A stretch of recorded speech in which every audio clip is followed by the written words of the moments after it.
just kind of like the first story, or the kind of more poignant, personal, painful, Todd Rundgren, unpredictable story? No pain. Number one, Pain and unpredictable. Zappa, number one. I don't want to hear about it. Number two. Okay, so 1981, I was 23 years old. I'd been on a professional radio station for about a year in Tucson, Arizona.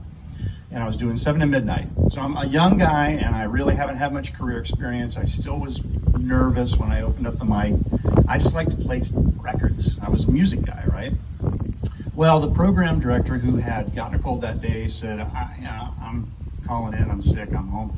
So, but I heard a rumor as I got into work that Frank Zappa was going to be stopping by the studio. And I was new to Tucson. I came there for the job. So I said, well, why would he be coming by? Well, he's playing tomorrow night over at the U of A. And he always stops by KWFM because we play his music, which was true. This was one of the last free-form radio stations, you know, in the West. There's KBCO in Boulder. There's KFOG in San Francisco, KCRW in Santa Monica, and then what's that really good station in Chicago?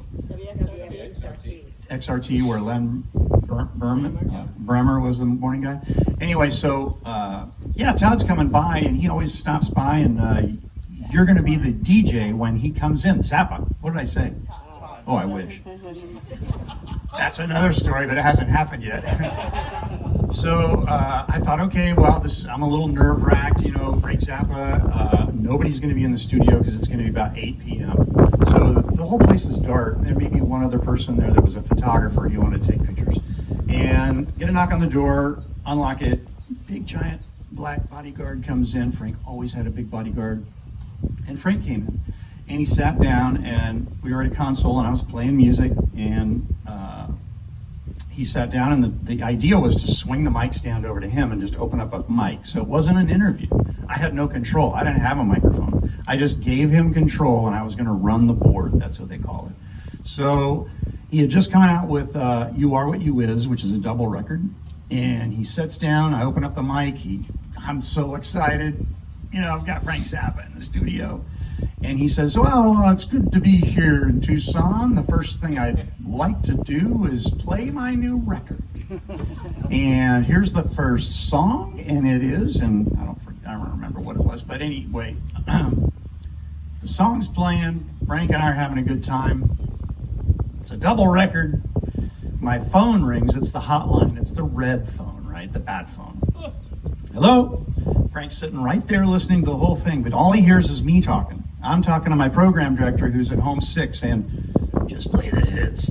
You can't play the whole thing. We're programmed by Jeff Pollock now. We can't let you do a double record. Just play Montana, Yellow Snow.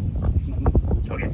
So I told Frank, hey, I'm sorry. I can't play the whole record. That's my boss. And you can imagine Frank's response. Next time the record is finished, you know, a couple songs of the new record play, and I open up the microphone again, and I didn't know what he's going to say, and he goes, well, this station is programmed just like every other station in the U.S. Suit in New York is telling people what to play. I can't handle it. Chris here, he's a nice guy, but I'm leaving. I'm going to give him some tickets to tomorrow's show. He won't play my record. I'm out of here. He stands up. Live mic, and I'm like, hey. I hit the next button, and it was Montana or whatever. And so the next few moments were very, very uncomfortable. He and his bodyguard getting up, leaving a 23-year-old DJ who just thought he'd killed his career, walked out, and he took a Sharpie and he signed this poster that we had outside to welcome him. And it said, play my goddamn record. F. Zappa, 1981. And it was the poster to You Are What You Is, which I still have framed. I wonder how much it is worth. But epilogue to the story, the next night, of course, he has a concert. And the stage banter includes, did you hear my interview yesterday on KWFM? And people all start booing, just like at the Charger game.